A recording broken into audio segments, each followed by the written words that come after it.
Hello, welcome to MarketSquare, your go-to show for real-time incitement into business, finance, and global markets.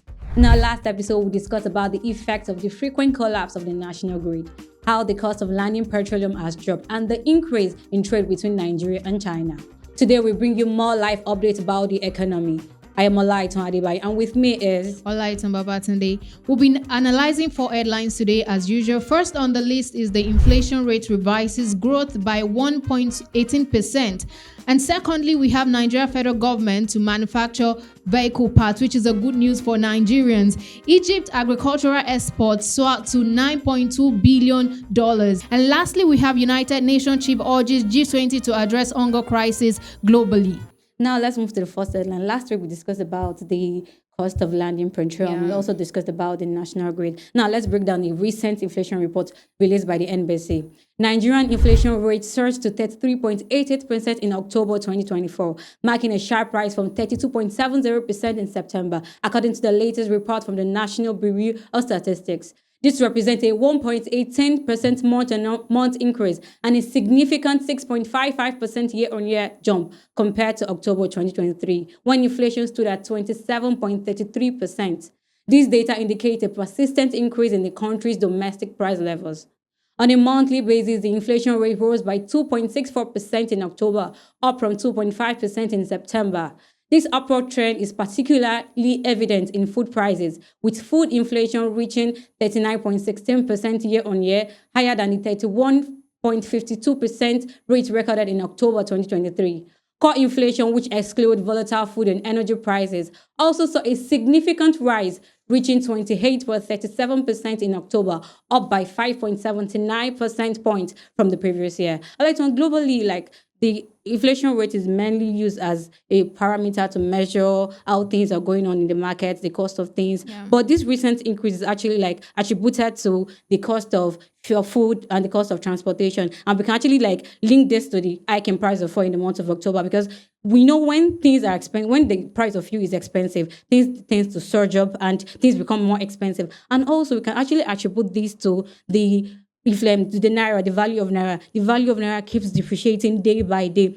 And this has affected most of the import goods that we bring into Nigeria. This inflation rate, when we look at it, is more than mere numbers. It's like a crushing reality on many businesses and houses, because many people are really, really affected by this situation. And when we look at this, these risks are not new. We know that, okay, fine, the cost of goods is becoming more expensive. The cost of petroleum is becoming more expensive day by day. But we have evidence. But what are we doing with the evidence? The Central Bank of Nigeria increased the monetary policy rates to increase it to benefit only to curb inflation and also to stabilize the value of naira. But the inflation keeps going up and the value of naira keeps depreciating.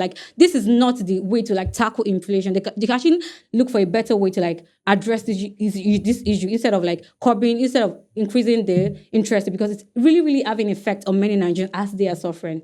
All right. Just like you said, the Nigerian government is trying to reduce inflation rate. Yeah. But I also understand the fact that most times when we want to do something in the country, they always take the opposite route to do those things. Now, in order to curb spending, we know that monetary policy rate is done in order to reduce spending. Yes. But actually, if we're going to be doing this, it means that it's going to make life difficult more for the people, because that means it will be difficult for them to get even the basic needs. Now, when we're talking about basic needs, we're talking about food, we're talking about clothing. And if you ask Nigerians these days, when was the last time you got yourself a clothes? Majority will tell you, I'd rather eat than get myself clothing. That's to show that a lot is already going on. The strategy the government is making use of in order to reduce inflation rate is actually not working. Rather, it is backfiring on the people, which I think the government needs to look into and look for a better way for sustainability for the people. Because at this point, it would get to a point where Nigerians would have to be begging in order to survive. Now, let's move to the second headline, which I said is a good news for Nigerians, knowing that we have to manufacture vehicle parts in the country, aside from assembling that we used to know that when they import all these car parts, when it gets to Nigeria, they assemble. Now, in a move to reduce the country's dependence on costly imports, the federal government, through the National Automotive Design and Development Council, NADDC has announced plans to begin the local manufacturing of 10 key vehicle spare parts. Currently, Nigeria spends approximately $1 billion annually importing vehicle spare parts, prompting the government to take proactive measures to address these issues. The goal is to move beyond merely assembling vehicles imported as completely built units. The strategy is to manufacture key components, including welding and some assembling within Nigeria, creating jobs and adding value to the automotive sector. With over 11 million vehicles already on Nigerian roads, the council sees significant potential in producing just 10 essential vehicle parts that could not only meet domestic demand, but also position Nigeria as a global player in automotive manufacturing. Looking at this, like I said earlier, it's a good news for Nigerians, and also knowing that Nigerians make use of vehicles regardless of our bad roads. Yet we still make use of vehicles, and knowing that Nigeria has to produce their own, manufacture their own, partnering with other international companies, like I think it's the Korean, the South Korean. We know that when it comes to technology, the South Koreans they are like up there. They do innovative and creative things, and I'm so happy about this. The Nigerian government sees a reason to partner with them. Not only would this help our automotive sector, also those that had gone to school to study engineering, they would have a good use for this. This is a good news for Nigerians, like I said, because you're graduating from school and you also know that after graduation, I have a company or a place where I can study. But another problem is with all of this good news, we can also talk about the inadequate infrastructure we have in Nigeria and also the poor power supply. This is going to affect even this good strategy or this good plans that the government have in the automotive sector. Well, like you said, this plan is actually a good one. And if we actually move on with this plan, which actually like reduce our over reliance on importing vehicle parts, because we rely heavily on import goods, because right now we spend our huge amounts of money on importing goods into Nigeria, and this is actually affecting our local industries. Our local industries are not moving upward; they are still in the same way we left them. But right now, if we actually like move on to this plan, it will improve it will actually improve the economy. It will also like help us set up many local factories that are way up to date. And this plan will actually, it's a very, very great opportunity for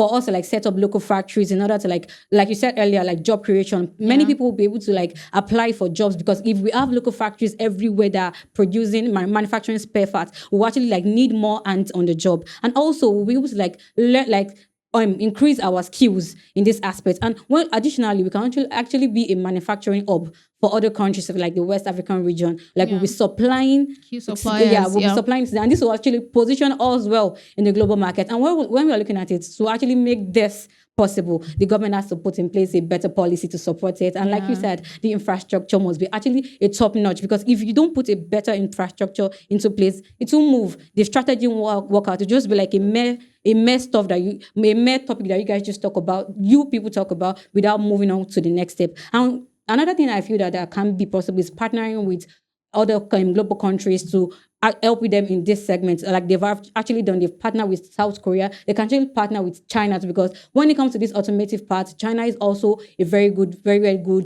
global market that we can go to. All right, and you also know what happened when the government said that would start, this Dangote refinery. Nigerians were happy. We were happy that something good is coming out of this.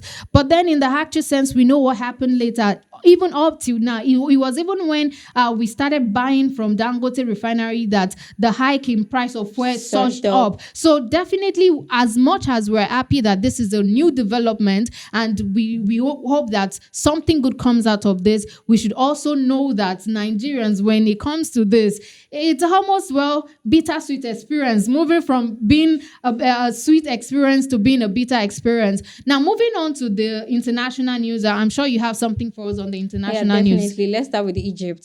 Egypt's agricultural sector has achieved a significant milestone, with exports surpassing $9.2 billion, according to the Minister of Agriculture, Ala Farouk.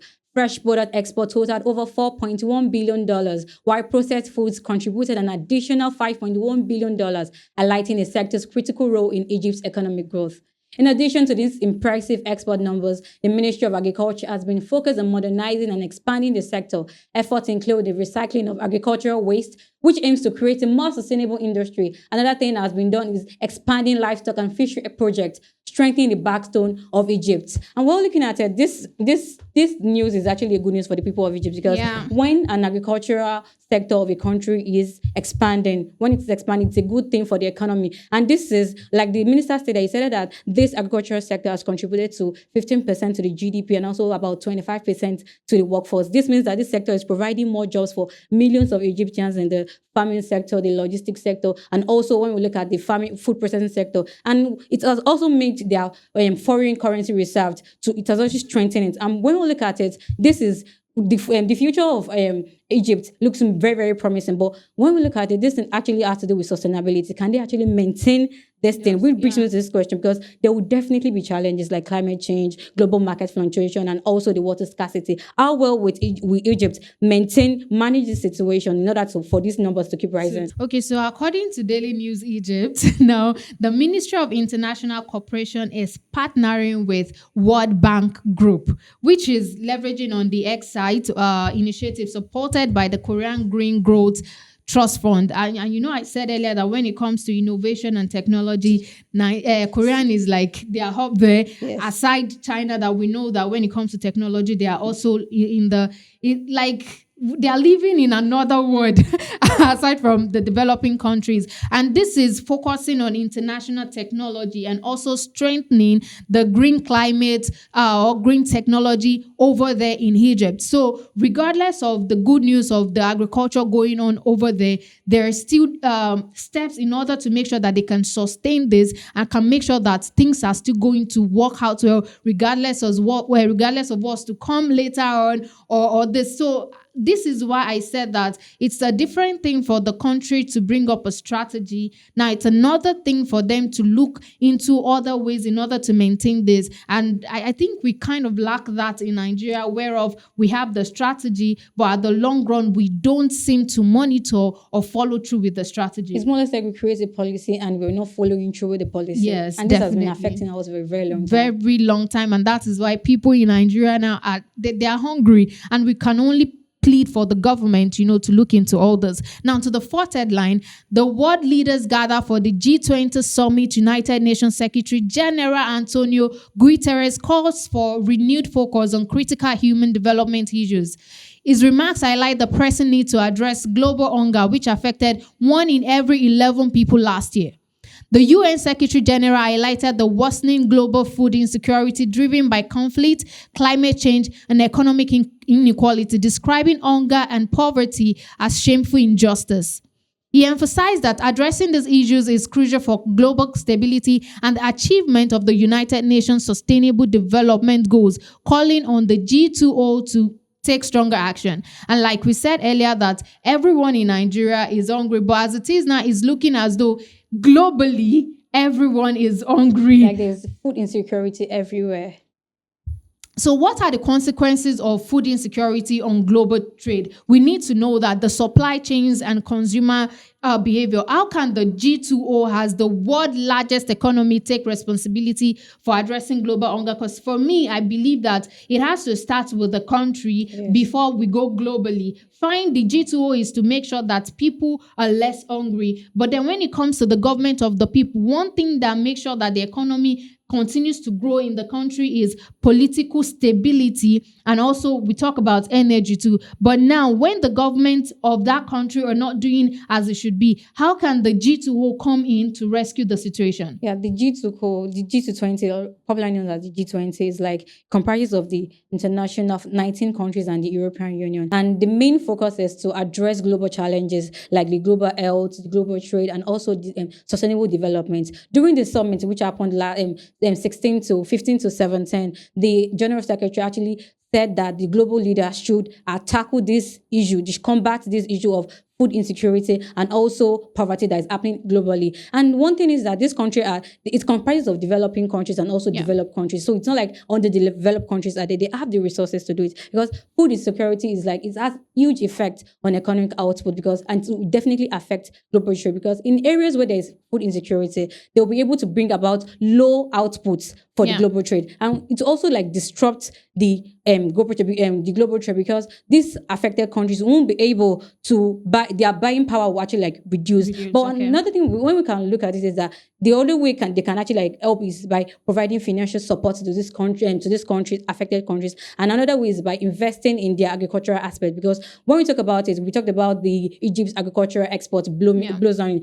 They can actually invest in their agricultural aspect. By doing so, this country will have something to leverage on. They will have something to like build on, and the economy will grow. And another thing they can actually do is by encouraging partnership between these countries and businesses, the global businesses, so that these businesses is more or less that they are bringing in foreign investment into this country in order to be able to like sustain the food production. All right, but then another thing is, it's almost difficult for investors to come into a country whereof their debt rate is eating the roof. Recently, President Bola Ahmed Tinubu asked the National Assembly to also sign another loan for them. So looking at the fact that one thing that chases investors away is also knowing about the debt of that country and the instability and all that comes with it, we can only hope that the G2O also has plans in place to make sure that regardless of the problem each country is going through, their main goal is to make sure that they reduce the hunger rates, and also make sure that the climate change is in favor of the people and the situation of things in each country. This is where we draw the curtains on MarketSquare today. Do well to follow us across all our social media platforms at VG Media. And for more content on economy and business, subscribe to this channel. I'm Olaiton Babatunde. And I'm Olaiton Adibayo. See you on the next one.